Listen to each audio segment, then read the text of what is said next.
I think the most important message that I have is to remember that you, and I'm speaking to you watching this film, you make a difference. You as an individual make a difference. What you do each day actually is affecting what's going on in the world each day. So your life matters, you matter, and use your life wisely.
The Western diet, unfortunately, is associated with the development of some pretty serious diseases.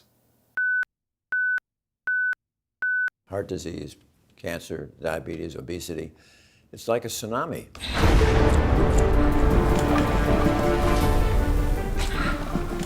Cardiovascular diseases are the #1 cause of death. Around the globe, more than 17 million people die of a heart attack or stroke per year. The number of cancer cases is rising dramatically. 1 out of every 4 men and 1 out of every 5 women die of cancer. Diabetes has also become an epidemic, and already 1 out of 2 Europeans and Americans is overweight.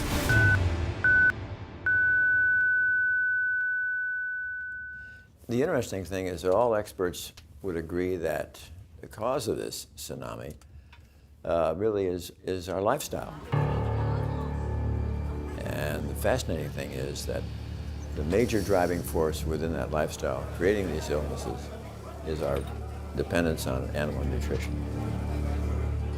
And I think this idea needs to be conveyed to people, that there is a strong association between the Western diet, high in animal foods, processed foods, protein, fat, and so forth, and diseases.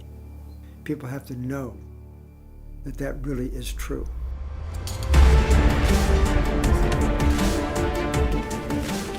Never before have we been so well informed about nutrition. In theory. In practice, in everyday life, we succumb to mindless cravings. We devour instant meals, gobble cafeteria fare, and stuff our faces with fast food. And practically always contained in these products, meat. Früher war Fleisch das reiche Leute essen. Und der Normalbürger hat es nicht gekriegt. Später hat er es dann einmal die Woche gehabt, Sonntagsbraten.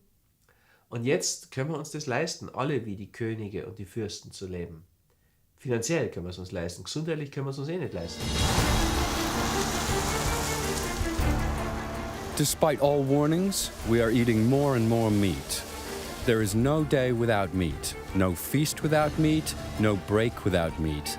It's a normal part of our diets because it's tradition, it's cheap, and because it tastes good. My diet for 65 years was the SAD diet, the standard American diet. I ate meat and chicken and fish and fowl and lots of butter and anything that tasted good.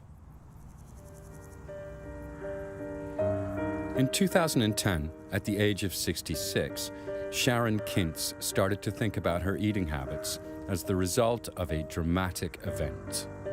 At that time, I already had been diagnosed with high blood pressure, so I was aware of that. But having a heart attack was a complete surprise to me.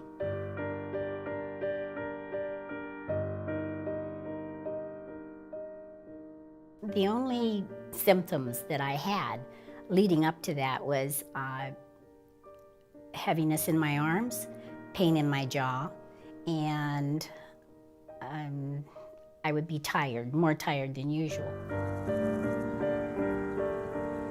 This health nightmare put Sharon Kintz in the intensive care unit.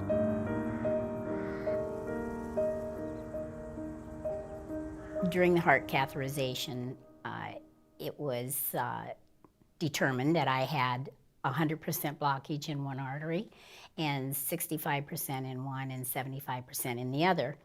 So there actually was very little options open for me other than open heart surgery.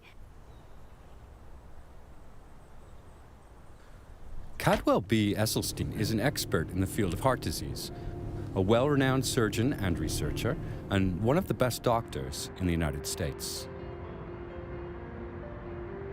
Today, the 82-year-old directs the Cardiovascular Prevention and Reversal Program at the Cleveland Clinic Wellness Institute in Ohio. Back in the 1980s, Dr. Esselstyn had already begun questioning the methods for treating heart disease. They only combated the symptoms, but didn't get rid of the cause. Intensive research led him to the conclusion, our cardiovascular diseases are caused by our eating habits. When we look at this cause of heart disease, let's not be confused to blame it on genes, or just blame it on somebody's age, or blame it on the luck of the draw.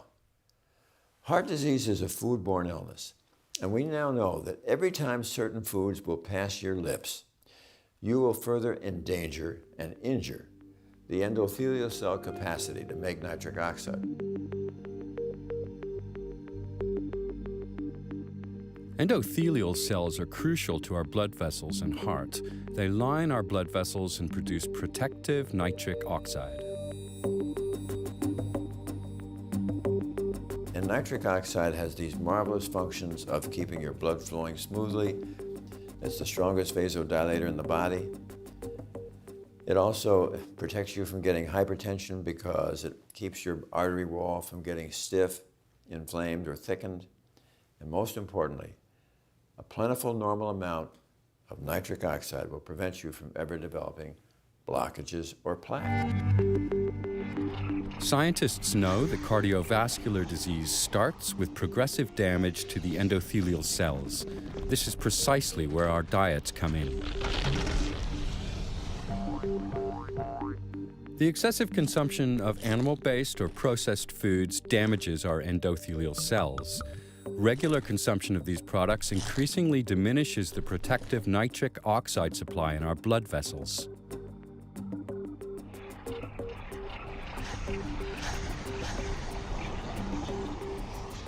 This leads to inflammation and a hardening and narrowing of the blood vessels. These can have life-threatening consequences like heart attack or stroke, or cause arteriosclerosis.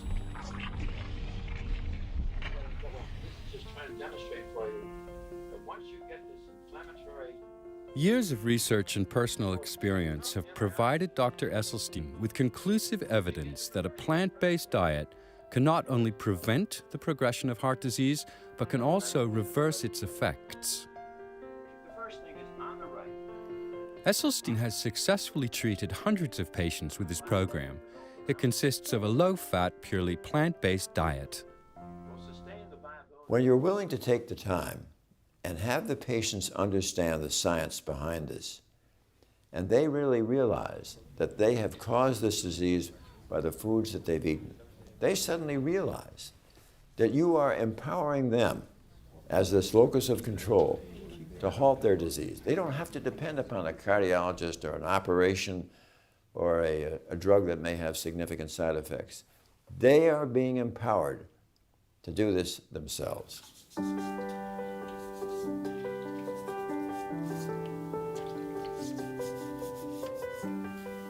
With Dr. Esselstyn's help, Sharon Kintz, too, completely restructured her diet, doing away with all animal products. She turned down the heart surgery recommended to her by her doctors. Sharon Kintz decided to use food as medicine.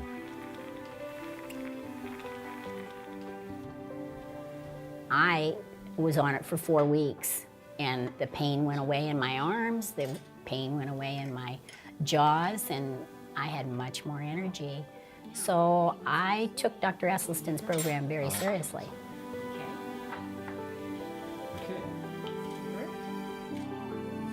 When Sharon Kintz was first diagnosed, she could hardly walk anymore. And nearly 2 years after her treatment with Dr. Esselstyn, she is physically fit again. And she has fulfilled one of her dreams. In 2012, at the age of 68, she successfully took part in a half marathon for the first time in her life.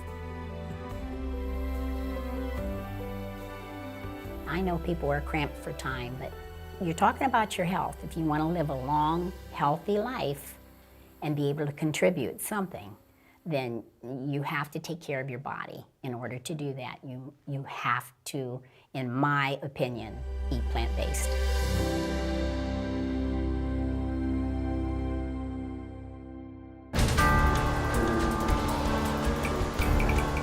We also consume too much milk.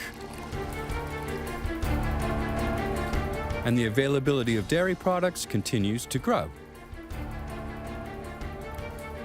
But do these products actually agree with us? After all, nearly 75% of the world's population and 20% of Europeans are lactose intolerant. In other words, unable to properly digest dairy products. Dairy products contain no complex carbohydrates or roughage and very few vitamins. Instead, they are full of saturated fat, cholesterol, and animal protein. When we're young and growing up, everybody wants to try to feed people dairy products and make sure you have milk every day, but the science really now is at a point where that cannot be sustained.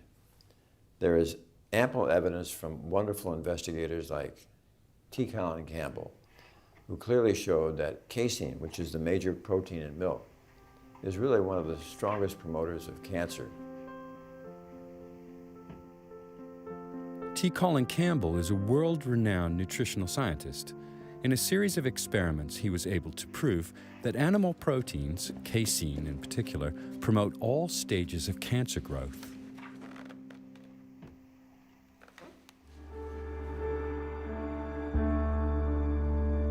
In experiments, rats were given carcinogenic substances.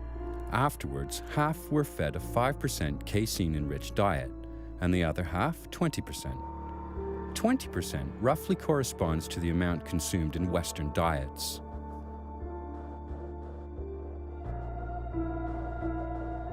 With a 5% casein-enriched diet, the animals did not develop cancer.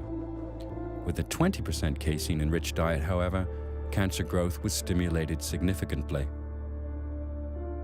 Professor Campbell went a step further. Every 3 weeks, he altered the rat's diet. So the next thing we did some studies to start out with animals here and then let the cancer start to grow with 20% casein, and then we switched it to 5%, it went off. We gave the 20% back again, came back again. We put it on 5%, it came off. So we could turn on and turn off cancer development just by switching the amount of casein being consumed. These findings are also supported by evidence with humans. We also know that all the saturated fat and the casein in dairy helps to accelerate and promote heart disease. And then we have this whole problem of fractures in the elderly. So here we have this problem of increasing cancer, increasing heart disease, and increasing fracture. Not a good thing. Dairy really should be out. Es wird sehr viel darüber diskutiert, dass wir ohne Milch nicht genügend Kalzium aufnehmen. Kalzium ist wichtig für die Knochenstabilität, soll Osteoporose vorbeugen, aber Untersuchungen von Menschen, die überhaupt keine Milch und keine Milchprodukte verzehren, zeigen, dass dort die Osteoporose-Häufigkeit sehr viel geringer ist als bei uns. And dairy also has, and there's good evidence for this, it has some allergenic properties. It tends to be associated with allergies, either directly associated or enhancing the allergies coming from another source. And so we see things like, in the case of teenage boys, we get this acne. They get this acne sometimes, this skin problem. A lot of that is due to their consumption of dairy. Stop dairy, goes away. Dairy is associated with migraine headaches. I know of a lot of people, have these migraine headaches. It's kind of an allergy kind of thing, as is acne. That's kind of an allergy kind of thing. You stop that, it goes away. And it's very fast. And I used to say that with great reluctance because I was raised on a dairy farm. I grew up milking cows. And then when I went away to do my doctoral dissertation, I actually did my dissertation on the idea of promoting more milk consumption. So I'm not saying these rather negative things about dairy for any ideological reasons or any personal reasons. I'm saying it in reference to the evidence, the data. That's what it shows. The excessive consumption of animal products, such as meat, fish, dairy products, and eggs, puts a strain on our bodies. That was also what Frankfurt-based physician Lothar Wendt found in his research. Mein Vater Lothar Wendt hat erstmals 1949 das Konzept der sogenannten Eiweißspeicherkrankheiten formuliert. Das haben wir in den Jahren später weiterentwickelt und die Kernthese lautet, dass das zu viel an tierischem Eiweiß in der Ernährung krank macht.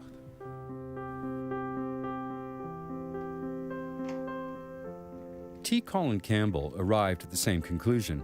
He has been at the cutting edge of nutritional research for more than 40 years, and in the 80s and 90s, he directed the China-Cornell-Oxford project, better known as the China Study. This is the most comprehensive nutrition study in the history of biomedical research to date. It confirmed Campbell's theory.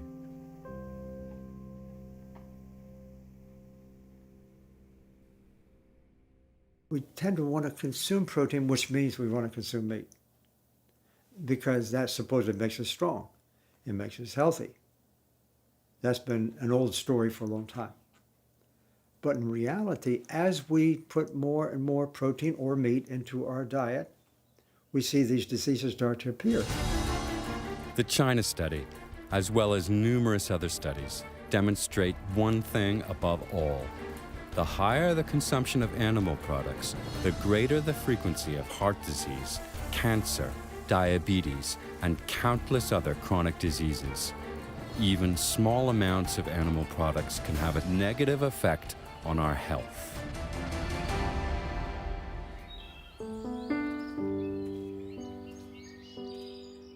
The 53-year-old electrical engineer Arthur Soteros also became a victim of his diet. Excessive amounts of meat, fish, and dairy products. The consequences caught up with him. My first health issues started about 20-some years ago. About 20 years ago when I was about 30, 32 years of age. I was diagnosed with type 2 diabetes. About 10 years later, propagated into heart disease.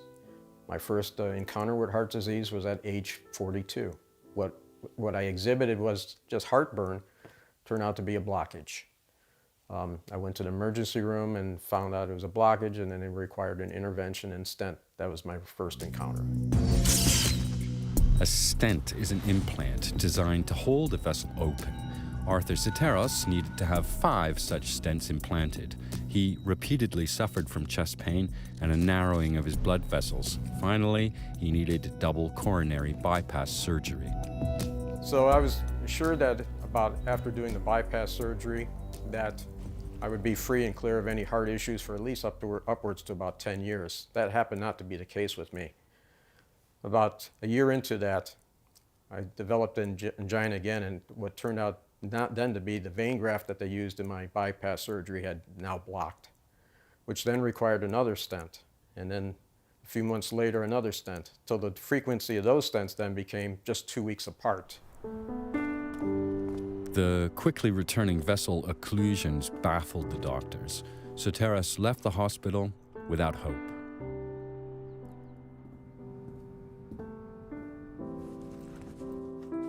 I wept and I cried like a baby because I wasn't ready to die.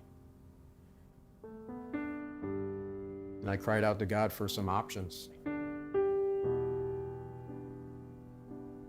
I think God saved my life. I think it was God's mercy and grace that actually gave me options and set my path straight and pointed me in the direction of plant-based.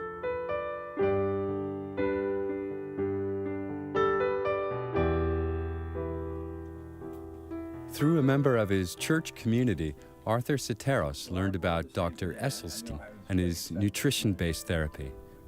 He consulted the doctor, and with his help, he restructured his entire diet.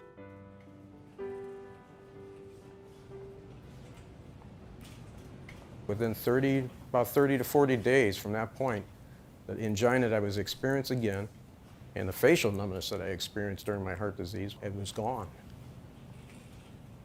And it was then by following this diet of going plant-based, within about 5 months from that point on, when I was doing a follow-up with my cardiologist and family physician who has been monitoring my diabetes, said that my diabetes was gone. And then I followed up at that same time in October of 2010 with my optometrist. The prescription glasses that I was wearing, they looked at them and said, why was I wearing these things? That all I needed was just reading glasses.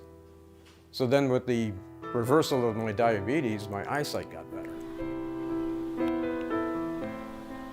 Arthur Soteris' heart condition has disappeared. His blood test results are normal, and he's been able to markedly reduce his medication. He also lost 20 kilograms of excess body weight. I feel better now at age 53 than I did at age 30.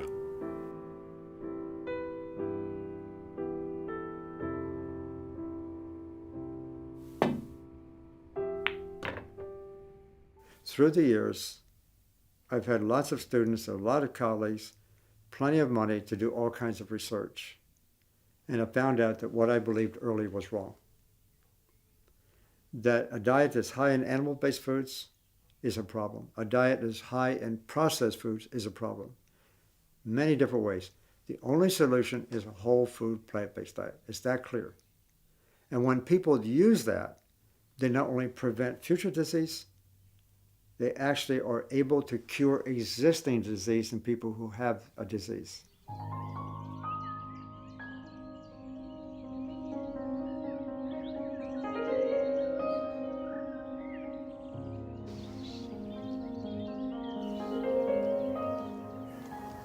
Ich erhielt im Dezember 2006 die Diagnose Lungenkrebs im Endstadium. Metastasen hatten sich gebildet, die Lymphknoten waren befallen, der Tumor wurde entfernt, die Lymphknoten ebenfalls. Danach wurde mir eine Chemotherapie empfohlen, die habe ich abgelehnt. Stattdessen habe ich einen Arzt konsultiert, der die Heilung mit pflanzlichen Mitteln bevorzugt. Ich bin seinen Ratschlägen gefolgt und bin heute krebsfrei, weil ich auf den Konsum von tierischen Produkten verzichtet habe und dem Konsum von pflanzlichen Produkten den Vorzug gegeben habe, aber hier in erster Linie den unbehandelten, den naturbelassenen, den Pflanzen, Gemüsen, Obstsorten und anderen Lebensmitteln, welche nicht erhitzt werden und so ein Maximum an Nährstoffen an mich weitergeben konnten. Das ist der Grund, meiner Meinung nach, warum ich heute frei von Krebs bin.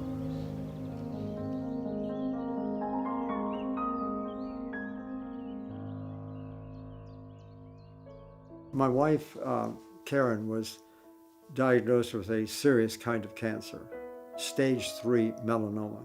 She refused to take the chemotherapy. She refused to have the surgery. Then she got really strict about her diet. Now it's about 9 years later. No problem.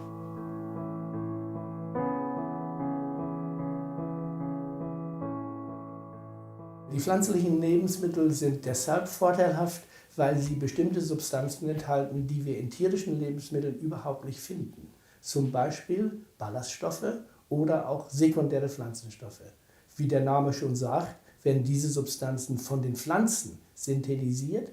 Und man weiß heute, dass gerade die sekundären Pflanzenstoffe einen erheblichen günstigen Einfluss auf unsere Gesundheit haben. Plant-based foods give us sufficient protein and healthy fats.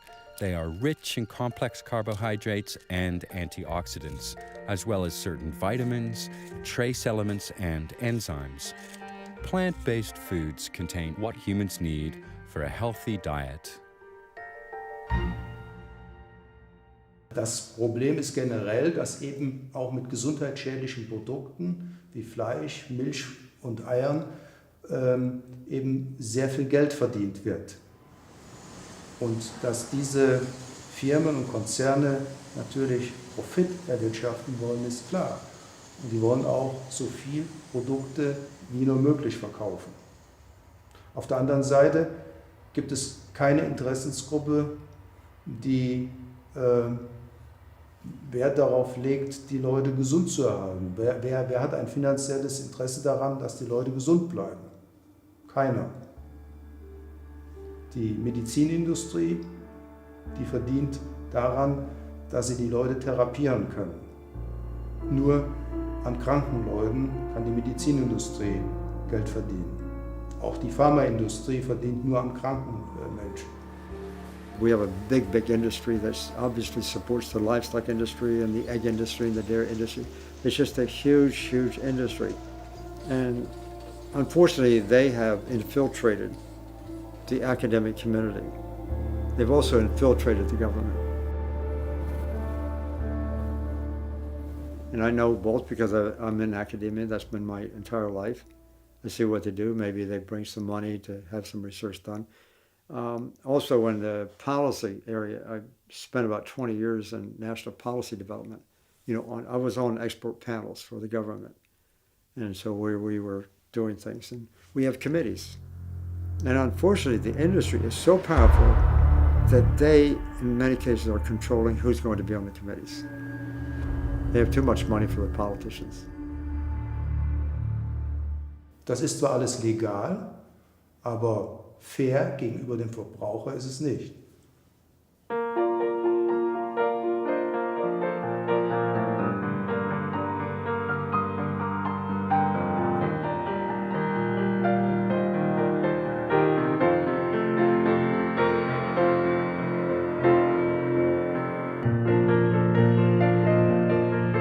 I was actually raised eating the typical diet, and when I was about 22 years old, I became a vegetarian.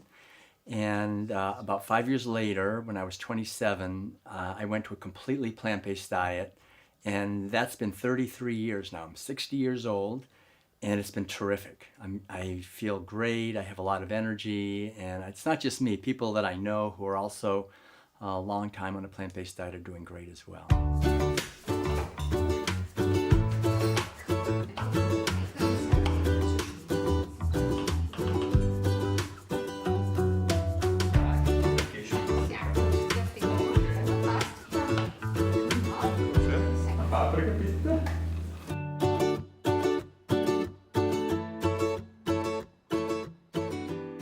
The seismic revolution in health is just not ever going to occur from inventing another pill or a drug. It's not going to come from inventing another procedure or an operation. But the seismic revolution in health can come about when those of us in the healing profession are able to share with the public what is the lifestyle that would protect them from these chronic, common, killing diseases. And the way we do that really was be at the top of the list is to show them about plant-based nutrition.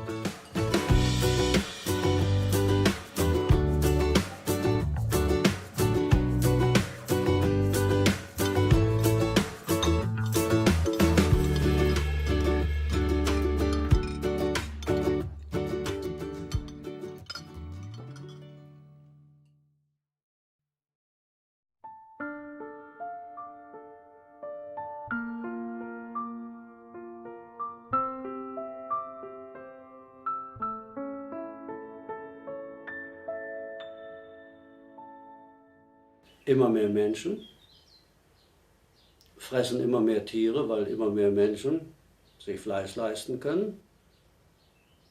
Und in 20 Jahren werden wir so viele Menschen und so viele Tiere auf dem Planeten Erde sein, dass nicht mehr genug Futter da ist. Und dann fressen wir die Erde kahl. The worldwide human population will rise to 9 billion by the year 2050. The global livestock population will double to 50 billion. It's going to get crowded. Es gibt den Weltagrarbericht. Es ist alles berichtet, dass wir mit dieser heutigen Form der Landwirtschaft unsere Lebensgrundlagen zerstören, den Boden zerstören, den Planeten ausplündern. Wir essen ganz einfach zu viel Fleisch.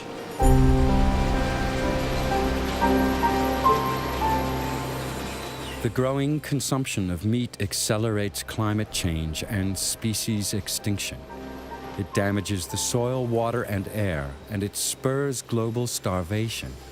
Appetizing, vacuum-packed portions of meat suggest none of this. Most of the grain that's being grown on the planet is not going for food for human beings.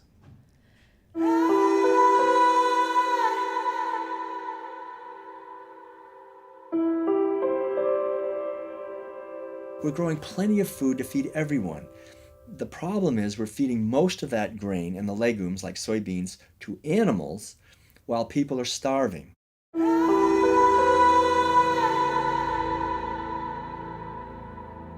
Worldwide, 1.8 billion people are starving.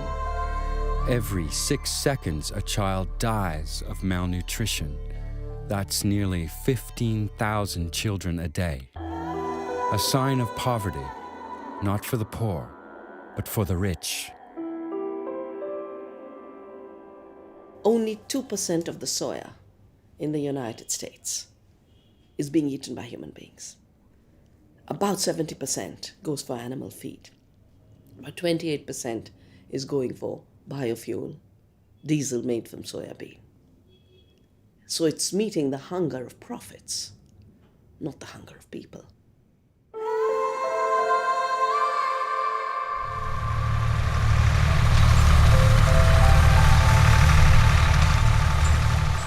Corn, about 10% of the corn in the world is being eaten by humans. Most of it is going to torture animals. I don't say feed animals because animals did not want to be fed with grain. It doesn't suit their digestive system. So we're talking about a system that is creating hunger on the planet in the name of feeding people.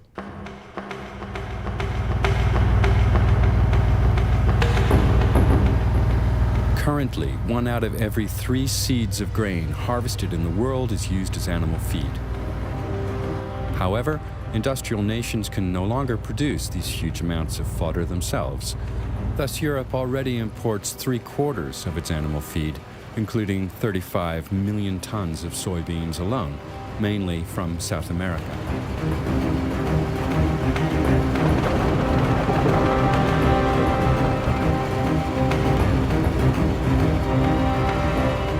The land used for growing this feed does not consist of empty fields, but valuable rainforests forced to yield to the monocultures of the agricultural corporations.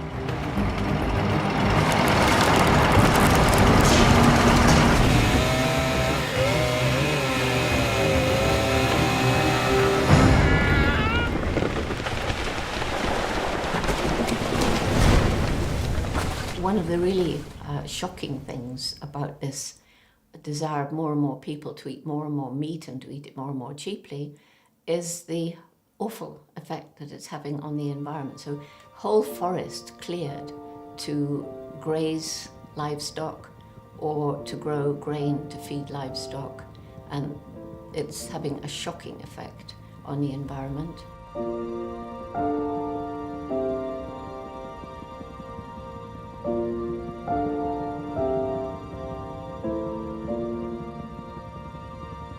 Because of this practice, over the past 2 decades, roughly 20% of the worldwide largest rainforests in the Amazon basin have been destroyed forever.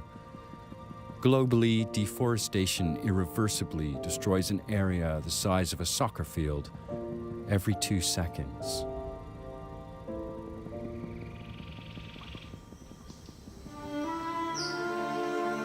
And this, although tropical rainforests are among the Earth's most valuable treasures. Nowhere else is there such a rich diversity of species. Moreover, these forests stabilize the world's climate as enormous reservoirs of carbon dioxide. That makes them more valuable than meat.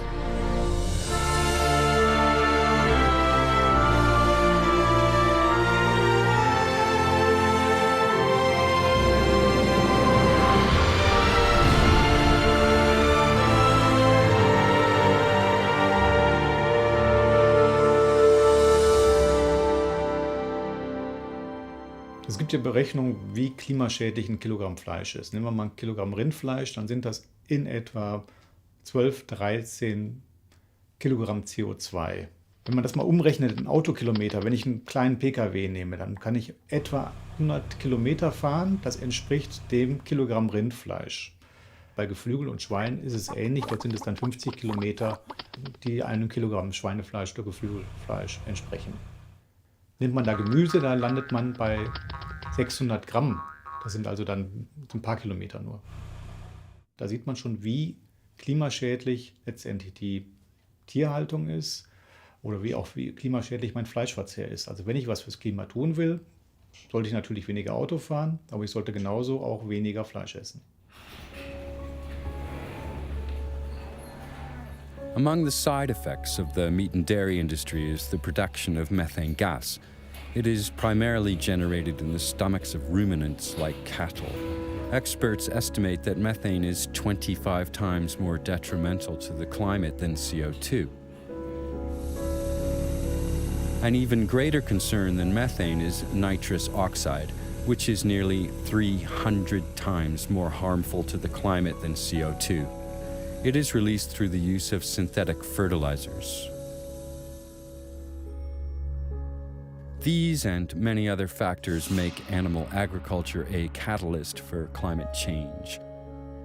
There are increased reports of a new drought of the century or a new flood of the century, a new storm of the century, or the progressive melting of the glaciers and the poles.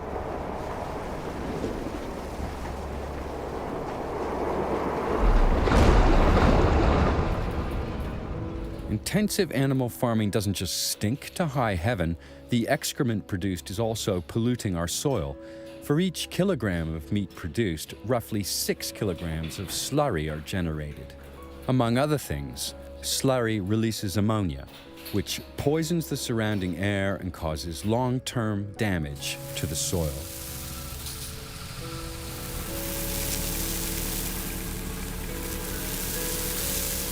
Not only that, slurry and its nitrates also threaten our drinking water, of which we need inordinate amounts to make animal products. For 1 kilogram of eggs, 3,300 liters are needed. For 1 kilogram of chicken meat, 3,900 liters. For 1 kilogram of pork, 4,800 liters. For 1 kilogram of cheese, a whopping 5,000 liters. And an all-time high of 15,500 liters are needed to produce 1 kilogram of beef. Plant production has a much better track record. Cultivating 1 kilogram of grain requires 1,300 liters of water. A farmer needs just 900 liters for a kilogram of potatoes. And a kilogram of apples barely requires 700 liters of precious water.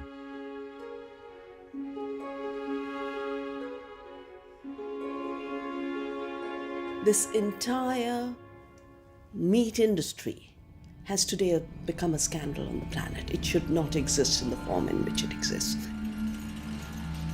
To force everyone into destroying the Earth's resources is a crime against the Earth. And it's a crime against our bodies, because our bodies weren't designed for this kind of diet. Altogether, this is a recipe for biological disaster, biodiversity disaster, water disaster, climate disaster, health disaster. Diese Form der Landwirtschaft, wie wir sie heute uns eingerichtet haben, eigentlich erst in den letzten 50 Jahren, die ist in dieser Form nicht haltbar. Das kann nicht gut gehen. Jeder, der den Kopf hat zum Nachdenken und der Augen hat zu lesen und Ohren hat zu hören, der weiß das. Und da muss man sich wundern, warum ändert sich nichts?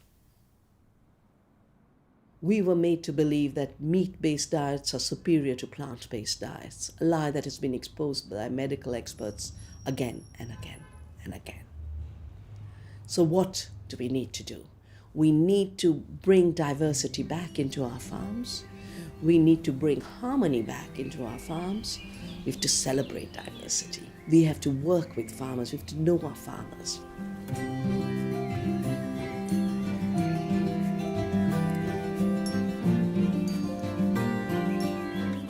We have to start realizing food is what keeps the world going.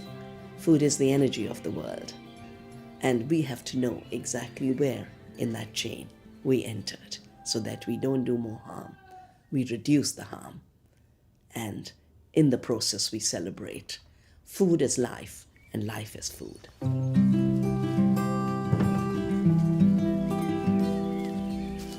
Through its way of life, the Langerhorst family in Upper Austria exemplifies the practice of farming without monocultures and intensive animal husbandry. It's been running a vegan organic farm with mixed cultivation and permaculture for more than 40 years. The family grows vegetables, fruit, berries, and nuts and avoids animal-based and chemical fertilizers, using green manure, plant-based compost, rock flour, mulch, and wood ash.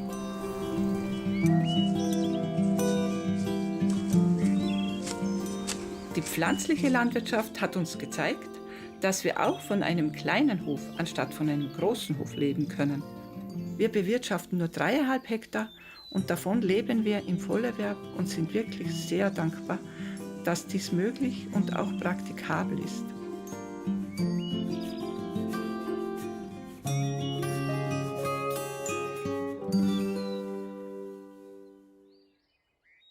Wenn man sich möglichst umweltbewusst ernähren will, dann sollte man natürlich möglichst viel pflanzliche Kost zu sich nehmen. Regionalität, Saisonalität und natürlich ökologische Produkte bevorzugen. Dann wird eine runde Geschichte draus.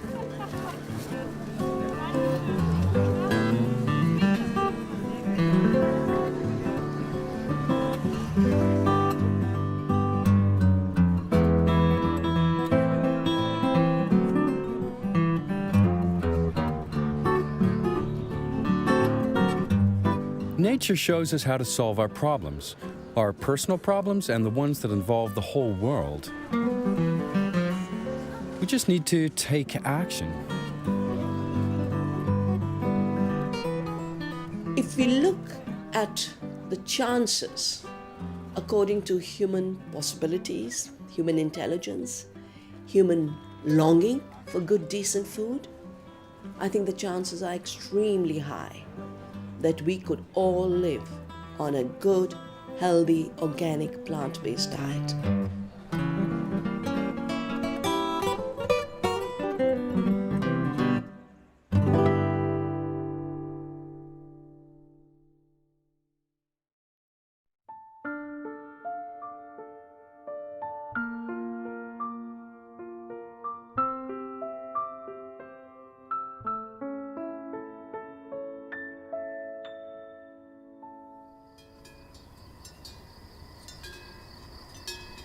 We love the notion of romantic rural life. Happy animals in a healthy environment, well provided for by Mother Nature. It's really quite tempting to get this meat on your plate. But let's face reality.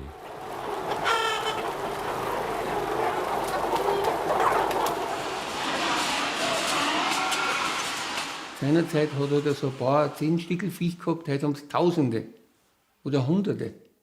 Das heißt, dieser Bezug zum Tier ist nicht mehr da. Es ist halt einfach wirklich nur mehr Ware.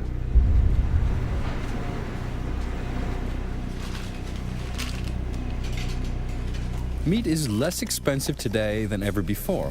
a cheap product. About 98% comes from factory farms, where conditions are beyond imagination. Rarely in the past has the term industry smacked of a contempt for life as it does today. In der intensiven agrarindustriellen Haltung werden die Tiere nicht mehr als Individuen gesehen, sondern als bloße Produktionsmittel gleichsam wie Blechdosen, Autoersatzteile oder lediglich als Gebrauchsartikel mit dem Ziel höchstmöglichen ökonomischen, sprich wirtschaftlichen Gewinns.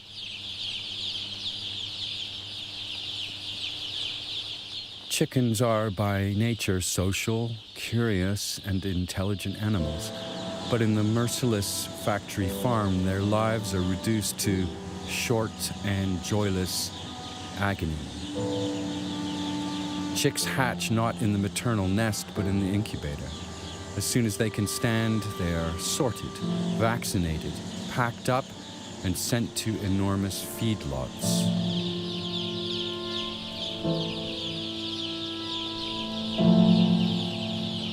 In these animal prisons, they reach slaughtering weight in record time, never seeing daylight and under extremely crowded conditions.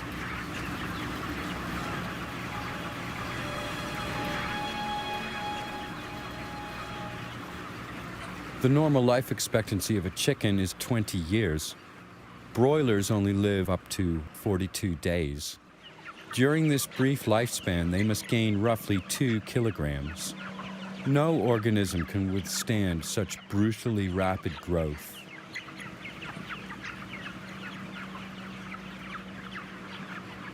Die Tiere nehmen so schnell an Gewicht zu, dass also die Entwicklung des Skeletts gar nicht mitkommen kann und liegen dann also sowohl die Masthühner wie auch die Mastputen am Ende der Mast fast nur noch auf ihrer eigenen Brust, weil die Gliedmaßen das zunehmende Gewicht nicht mehr halten können.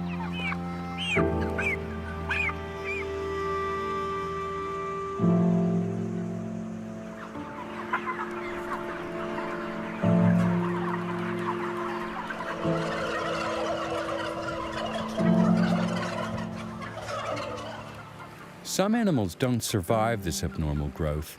They can't drag themselves to the feed and water troughs.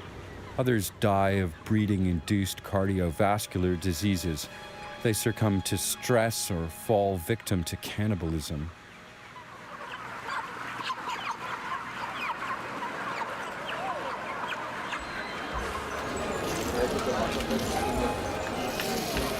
All these are facts we are often not aware of when eating meat, and which the meat lobby is glad to keep concealed.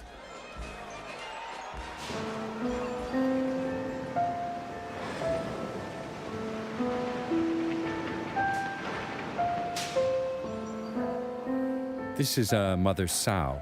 This highly intelligent and extremely sensitive animal spends most of its life in crates, in cages hardly any larger than themselves. Instead of straw, they lie on bare concrete. Sie sind bewegungsmäßig derartig eingeschränkt in sogenannten Käfigen, dass sie nur 20, 30 Zentimeter vor und 30, 40 Zentimeter zurück sich bewegen können, sich zwar hinlegen können, aber ansonsten sich nicht drehen können. Die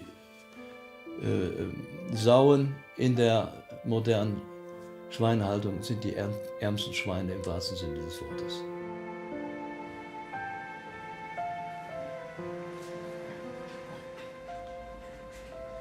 In nature, mother sows build big, soft nests for their offspring. In factory farms, however, this isn't possible. The sows farrow in gestation crates. Confined, they are neither able to protect nor care for their young.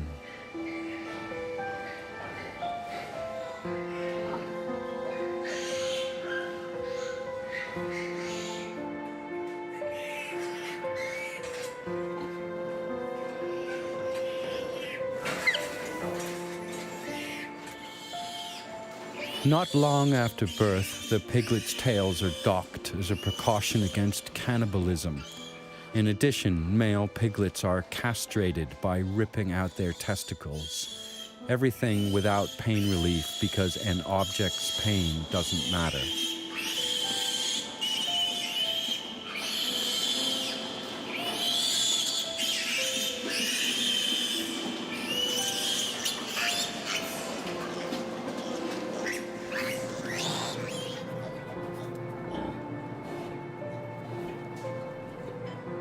Many animals are born weak, handicapped, or sick. It is not economical to keep them alive. Their fate, an undignified and cold death.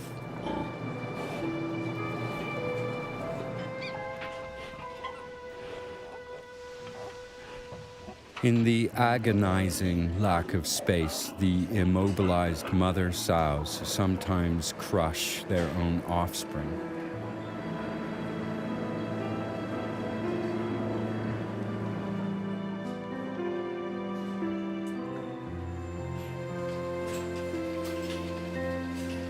At the age of 3 weeks, the piglets are separated from their mother. What follows now? Rearing and fattening. Although pigs can live up to 25 years, they are slaughtered as children, a mere 6 months old. They spend their brief lives in cramped quarters. EU norms require a minimum area of just 0.75 square meters for a porker of up to 110 kilograms. As many as 10% of the animals do not survive these conditions.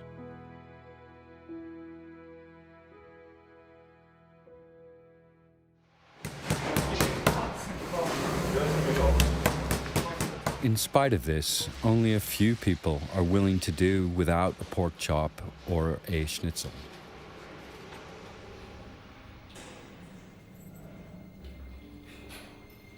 And cattle fare no better. Many animals spend their lives in narrow stalls, the lucky ones in open pens. Many, however, vegetate in tether stalls.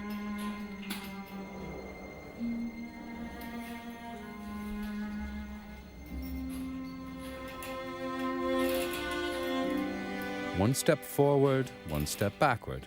That is all the freedom of movement they have. A life expectancy of 30 years? That's something industrial age cattle can only dream of.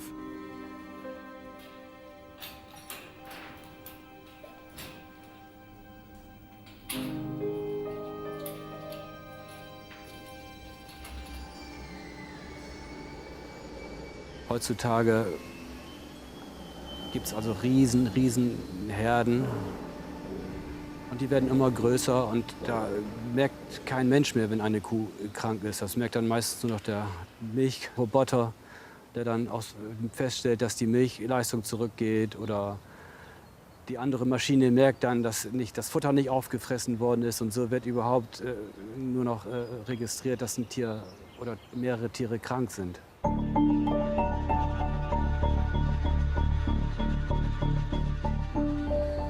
Infections are one of the biggest problems in factory farms.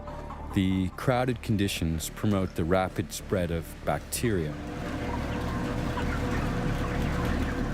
Overbreeding, a lack of hygiene, and ignoring natural needs put a huge burden on the health of the animals. The only antidote the industrial meat producer knows is the massive administering of drugs. Up to 3/4 of all antibiotics end up in factory farms. Das System der Tierhaltung ist so krank, dass es diese Antibiotika inzwischen benötigt. Würde man diese Antibiotika wegnehmen, würden die Tiere tatsächlich massenhaft krank und sterben.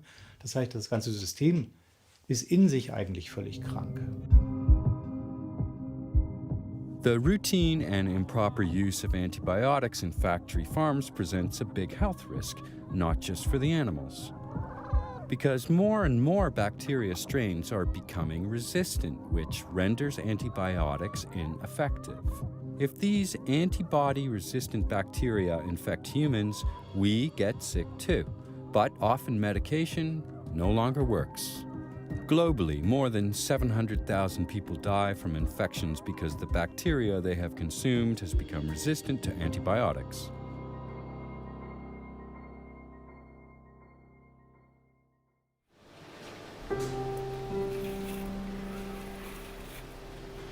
But the animals are not only affected physically. Industrial farming harms them on all levels.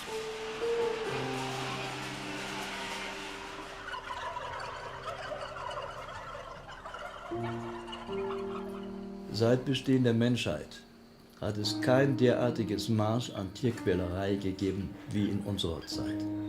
Das gilt sowohl für die Quantität wie auch für die Intensität.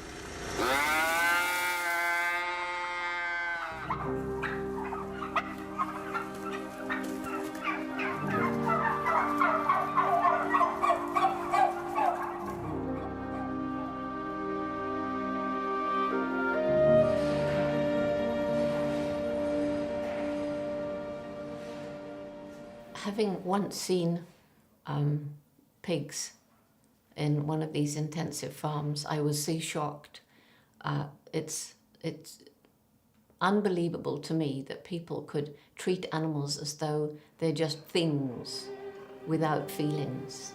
And so many people say to me, "Oh, but they're being bred to eat, so it's okay." But it's not okay.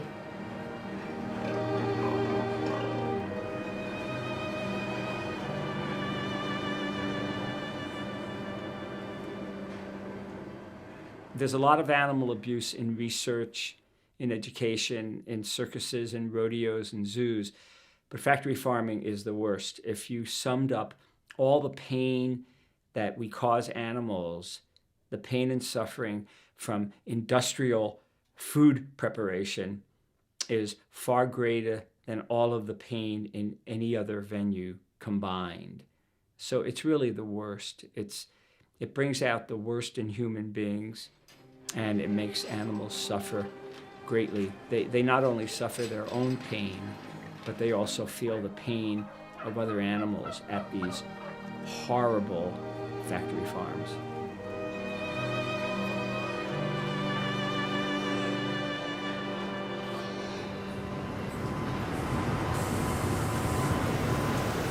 Not only our meat consumption promotes the suffering of animals, but also our growing demand for milk. Cows are forced to achieve higher and higher outputs. In the 60s, a cow produced an annual average of 1,500 liters of milk. Today, that amount has risen to 10,000 and more. I have quite a few vegetarian friends who consume dairy products, and they believe this false idea that dairy products are a benign animal product, that there's no harm connected to milk, because they figure, well, once a cow starts giving milk, she just gives milk. And they don't realize that cows can't give adequate amount of milk for production unless they're pregnant. And cows have the same gestation period as humans, 9 months. They're pregnant 9 months, give birth. Within 24 hours, maximum 72 hours, you take the calf away from the cow because you need the milk for production.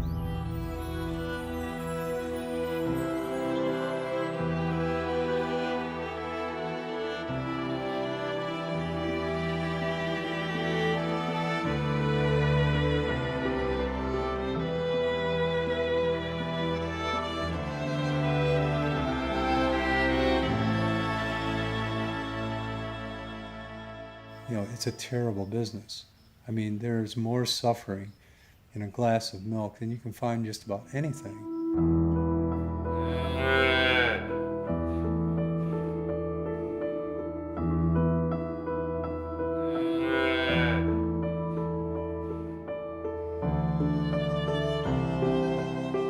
The calves will, bawl and bawl and bawl. The cows will they'll look for them. Cows will often mourn their children for days or weeks.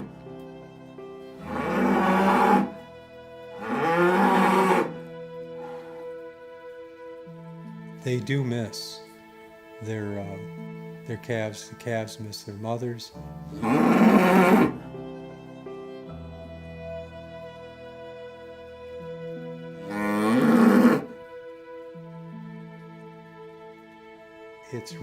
It's a heartbreaking thing to watch.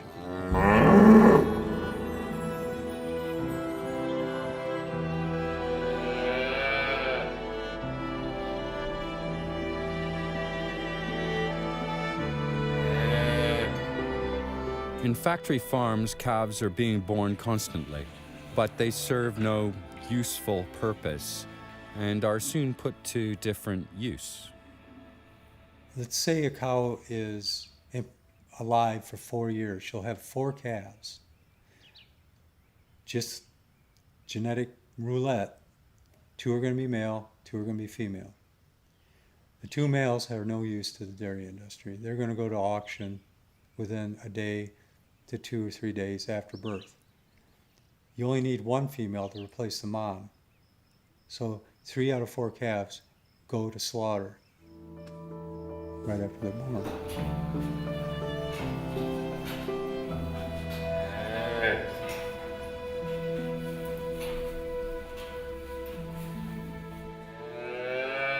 We know in our bones that harming mothers who are just giving birth to babies and nursing those babies and nurturing those babies is something that is against our own compassion and kindness.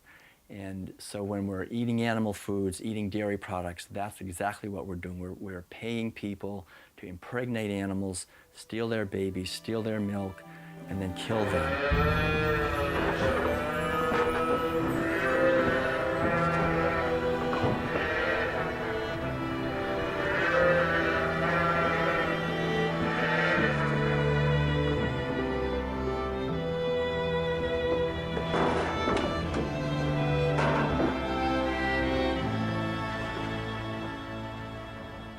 I always say to people, especially women, imagine that. Imagine that you was pregnant.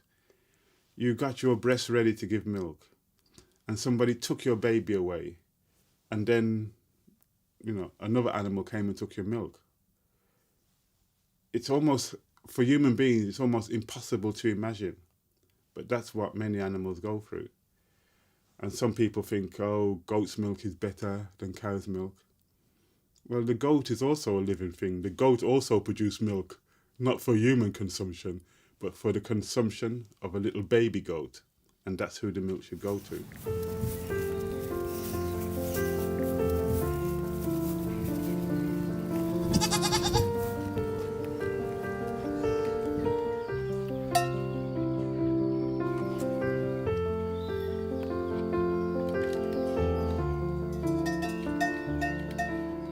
People wonder whether animals, including farm animals, have emotional lives, and the science tells us that they do. If people read and understand what Charles Darwin had to say about evolution, he said that the differences among species are shades of gray, not black and white. So if we have something, then they have it too, they being other animals. So the science tells us that many animals, including farm animals, have very rich and deep emotional lives.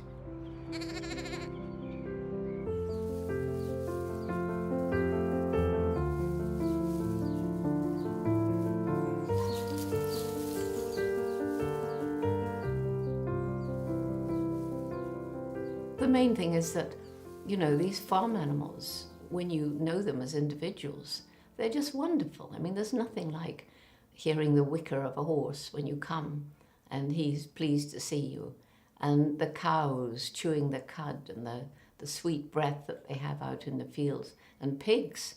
Well, pigs are as intelligent as dogs and more intelligent than most. And when I was a little girl, I used to want to have a little troop of pigs and train them and go to a circus. Well, now I know circuses are bad, but when I was a little girl, pigs are amazing, just incredible.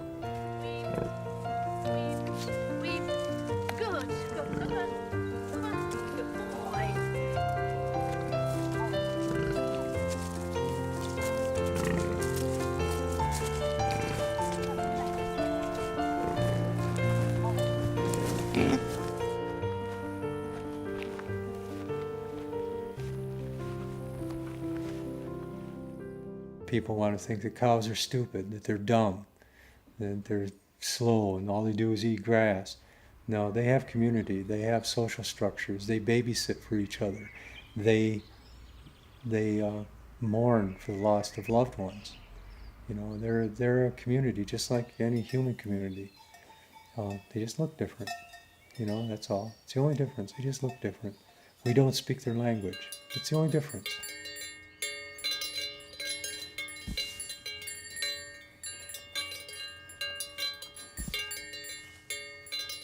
We know, for example, that chickens display empathy. They feel the pain of other chickens. We know that cows and pigs are very smart.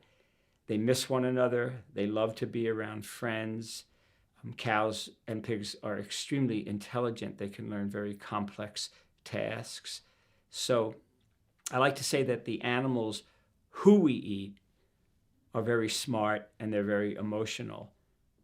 They're not what we eat. So if there's an animal on the plate or at the end of a fork, it's who's for dinner, not what's for dinner. Because when we use the word who, we're referring to an animal who has a very strong inner life and subjective life.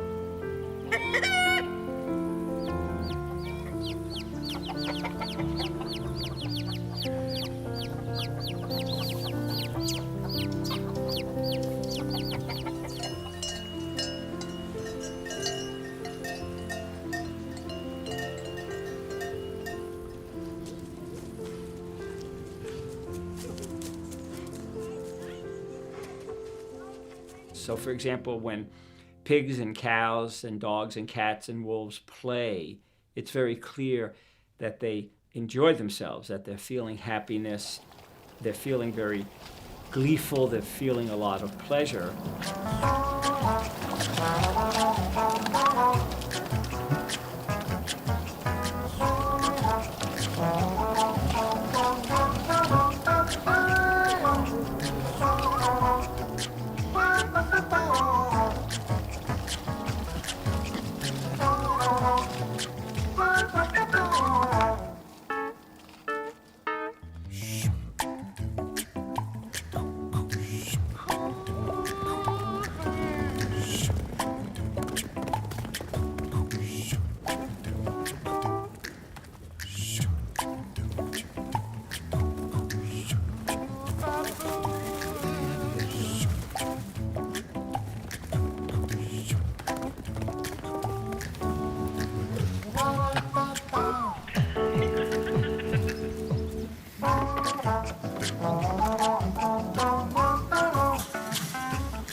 Tiere sind Mitgeschöpfe.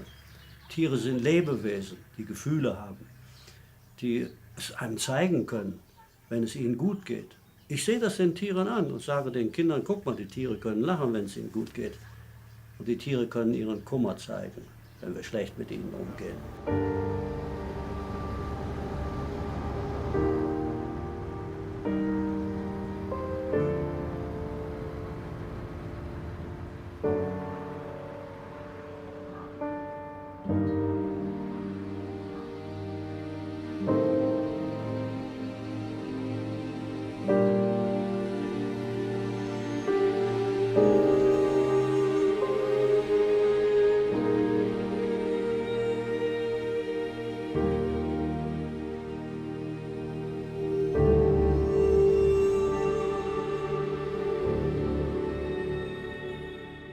kein Tier geht freiwillig auf dem LKW.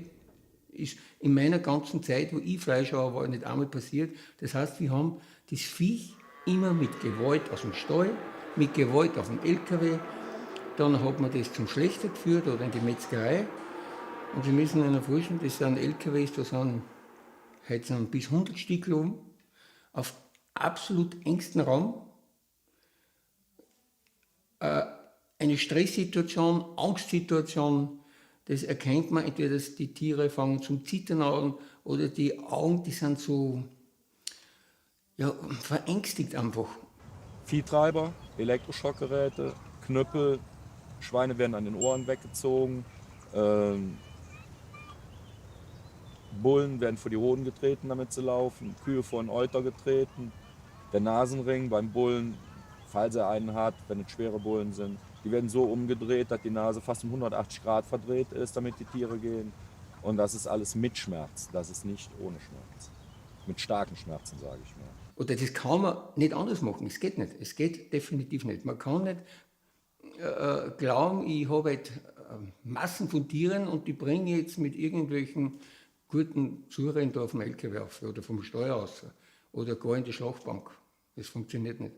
Es ist immer brutal. Es ist immer brutal.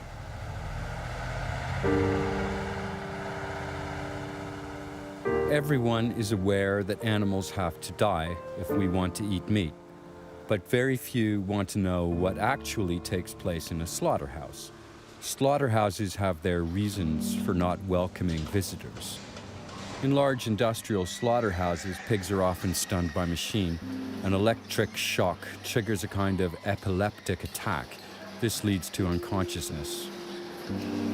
In smaller operations, stunning by electric current is generally done by hand before the animals are suspended from a conveyor and their throats slashed. Und Schweineschlachten an sich ist halt so schwierig, auch für die Menschen, weil die Tiere schreien ohne Ende. Sie schreien ohne Ende. Das hört sich an, ich habe früher immer gesagt, als wenn kleine Kinder schreien. Warum schreien kleine Kinder? Weil sie Angst haben.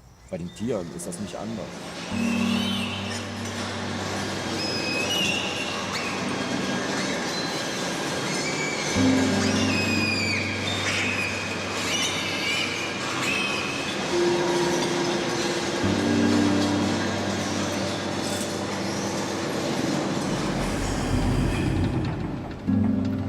In large meat factories, gas chambers are standard practice. The pigs are herded into a gondola and lowered into a chamber where they are gassed with a mixture of carbon dioxide and air, leaving them unconscious.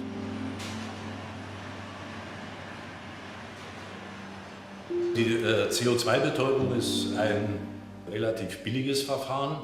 Es hat den Vorteil, wie andere Gasbetäubungsverfahren auch, dass mehrere Tiere gleichzeitig betäubt werden können. Man muss also die Gruppe nicht auseinanderreißen.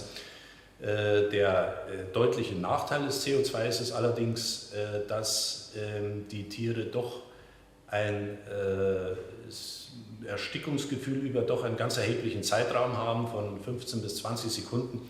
Also ein Gefühl der deutlichen Atemnot. Die Tiere streben oft nach oben, man hört Lautäußerungen, sie schreien.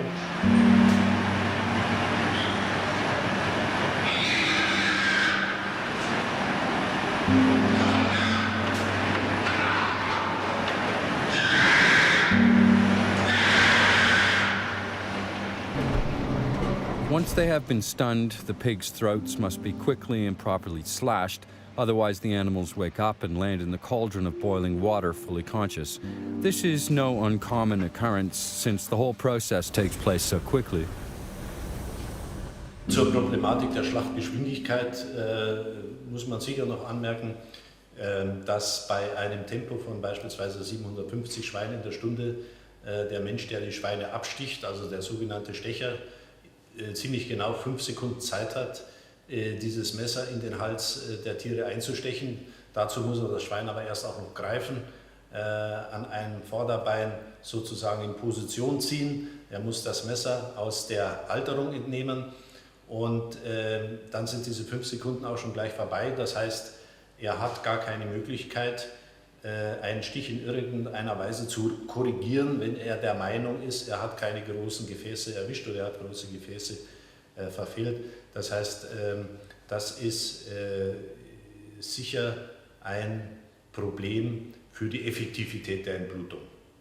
Ich habe sehr oft gesehen, wie Tiere nicht richtig betäubt waren. Schweine, die aus dem Brühkessel geflohen sind oder gesprungen sind, versucht haben rauszukommen, wo ein Kopfschlächter hingegangen ist und hat mit einer Eisenstange nochmal draufgehauen. Das ist eigentlich Standard, das ist völlig normal.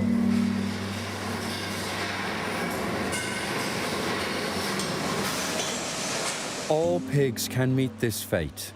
Animals from organic farms are no exception.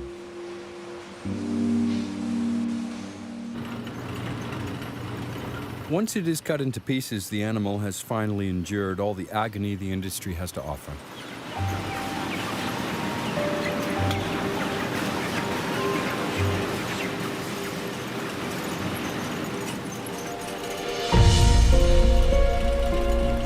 Chickens are processed fully automatically and at a high speed. On average, 10,000 animals per hour can be stunned, killed, cleaned, and cut into parts in a modern slaughterhouse. Europe's largest poultry slaughterhouse is in Germany. It can handle up to 27,000 animals an hour. That's 432,000 chickens a day.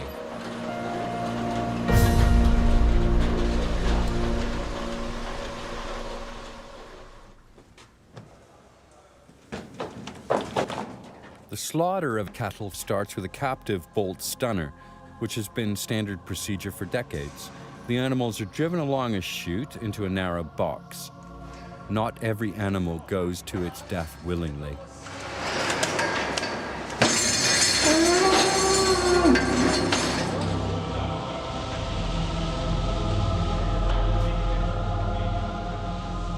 In dieser Betäubungsfalle werden die Tiere mit einem sogenannten Bolzenschussgerät geschossen. Das heißt, es ist ein Bolzen, der die Schädeldecke durchdringt und das Hirn partiell zerstört. Und die Tiere brechen dann in der Regel sofort zusammen und sind also in Sekundenbruchteilen bewusstlos. Problematisch ist es, wenn der Schuss eben nicht richtig sitzt, wenn die Bolzenschussgeräte nicht richtig angesetzt werden können oder das Tier im letzten Moment den Kopf bewegt. Dann haben wir sogenannte Fehlschüsse. Die Tiere sind entweder nur leicht oder gar nicht betäubt. Und das ist vom Tierschutz her natürlich kritisch, weil dann der zweite Schuss, der dann erfolgen muss, meistens auch nicht mehr richtig wirkt, weil die Schädelkapsel schon eröffnet ist und diese Druckwirkung, die beim ersten Schuss da ist, beim zweiten Schuss eben nicht mehr da ist, sodass ich dann tatsächlich Probleme kriegen kann, das Tier effektiv zu betäuben.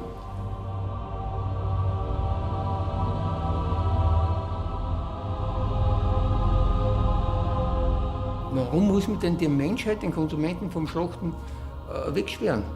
Und es so richtig wäre. Warum denn? Bei keiner Käseproduktion muss er wegschauen. Bei jedem Bäcker gibt es halt Schaubäckereien. Aber eine Schauschlechterei gibt es im ganzen Land nicht. Also da hatten wahrscheinlich alle Zuschauer reihenweise umfallen. Weil es so brutal ist. Weil es einfach Gewalt ist.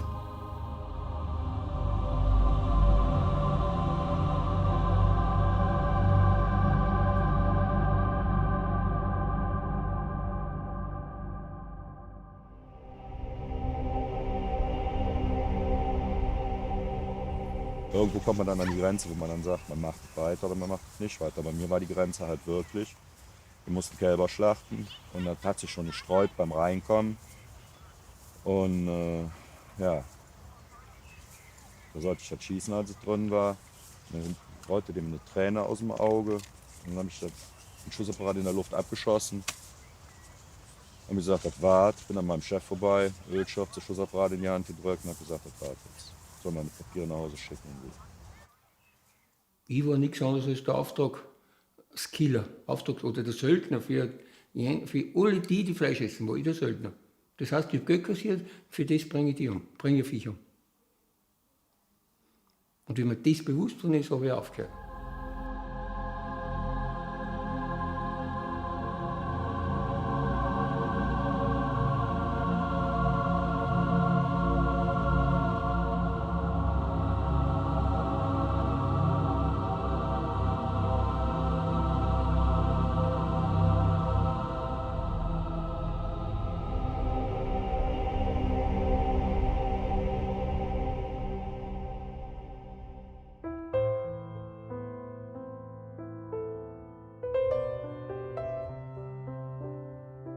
Humans are creatures with many contradictions.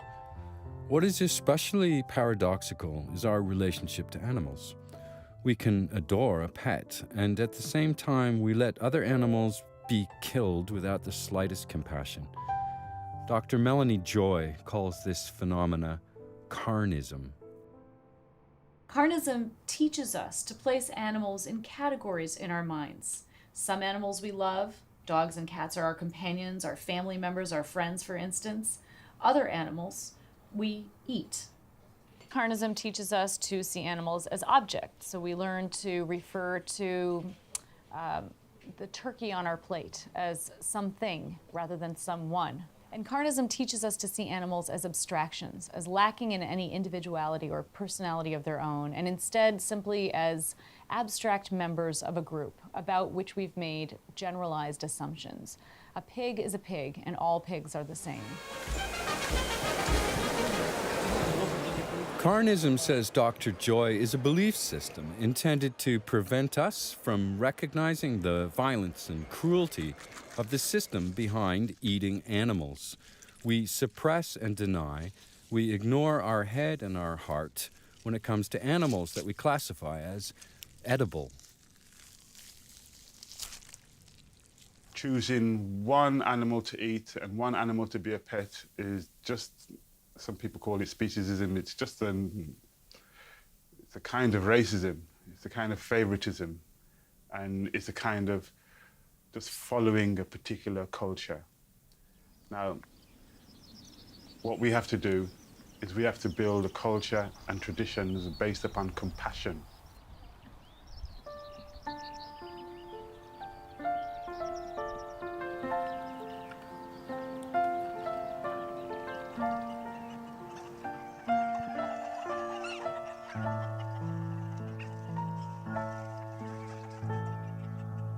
The highest form of living, the highest value, is compassion.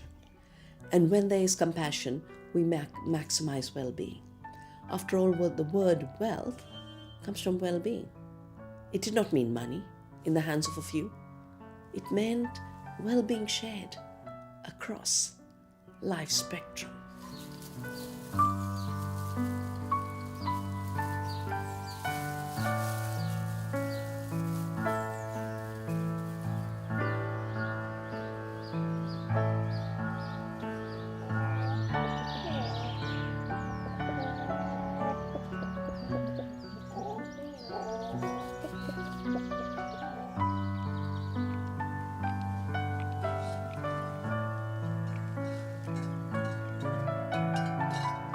I think once we admit that we humans are not the only beings with personalities, minds and feelings, once we realize that we are part of the animal kingdom, then it becomes quite as important how we treat animals, all animals, as how we treat each other. And so only when we show respect and consideration and concern for other living beings can we imagine a world that's more peaceful than the one today.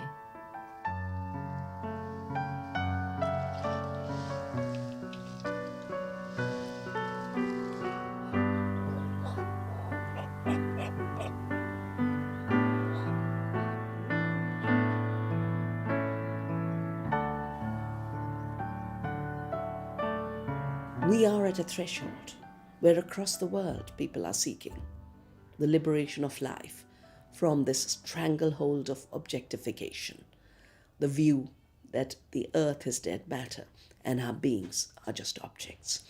We have to rise in subjecthood, of an interconnected subjecthood, where no life is less important than any other life, And human beings are definitely not the emperors over the rest of life, are just one strand in that web of life.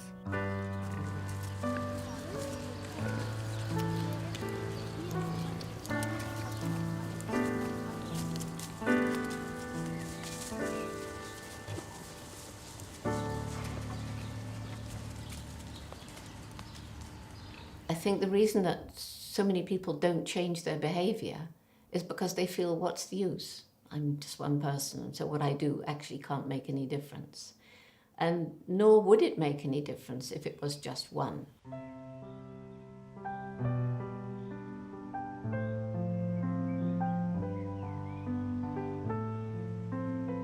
But more and more and more people are coming to understand what the problems are and what they ought to be doing.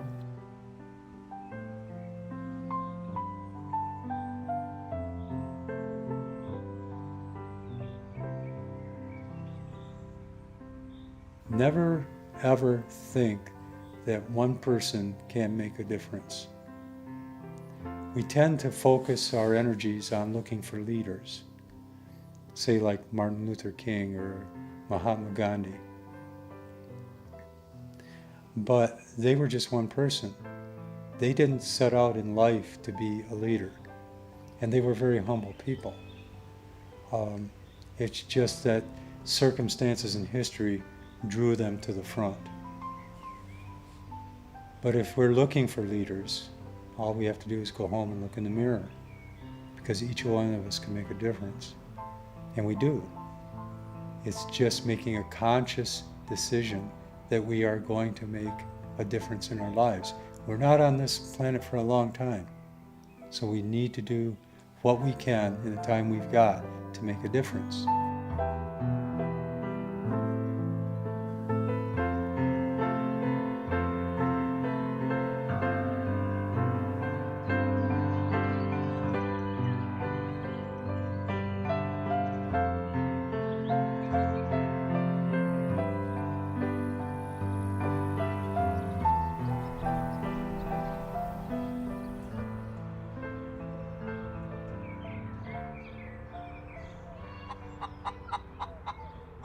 Für mich war es immer wichtig zu betonen, dass wir als Erwachsene alle Vorbilder sind. Diese Vorbildfunktion können wir uns nicht aussuchen. Wir können nicht sagen, ich will gar kein Vorbild sein, sondern wir werden als Vorbild genommen, sei es von Kindern, sei es von Verwandten, von Kollegen oder von Sportsfreunden. Und ich glaube, diese Tatsache, dass wir als Vorbild genommen werden, sollte uns dazu motivieren, dass wir uns auch vorbildlich verhalten.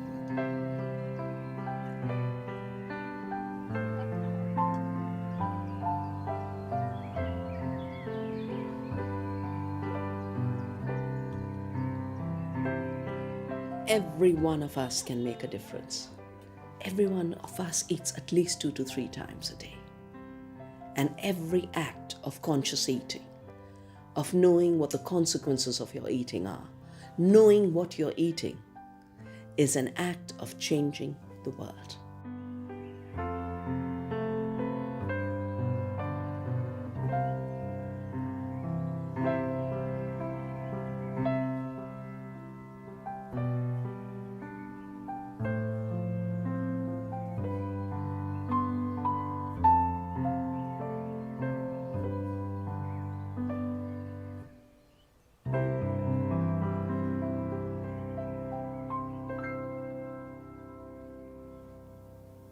I think the most important message that I have is to remember that you, and I'm speaking to you watching this film, you make a difference. You as an individual make a difference. What you do each day actually is affecting what's going on in the world each day.